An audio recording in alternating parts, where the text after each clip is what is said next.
యదా యదా హి ధర్మస్య గ్లానిర్భవతి భారత అభ్యుత్థానమధర్మస్య తదాత్మానం సృజామ్యహం పరిత్రాణాయ సాధూనాం వినాశాయ చ దుష్కృతాం ధర్మ సంస్థాపనార్థాయ సంభవామి యుగే యుగే.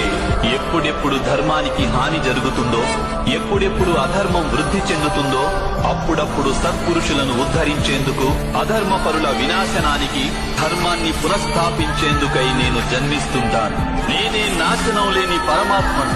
నేనే మత్స్యావతారాన్ని, నేనే వామనావతారాన్ని, నేనే పరశురాముణ్ణి, నేనే రామావతారాన్ని కూడా. నేనే బ్రహ్మ విష్ణు మహేశ్వరులను, నేనే సరస్వతి లక్ష్మి పార్వతిని కూడా. నేను పురుషుడను కాను, స్త్రీని కాను, నపుంసకుడిని కాను. నేను శరీరాన్ని కాను, శరీర అవయవాలను కాను. నేను జ్ఞానాన్ని, సృష్టిని, చైతన్యాన్ని. నేను పరబ్రహ్మ. నేనే సర్వస్వాన్ని. అలాగే నేను ఏమీ కాను.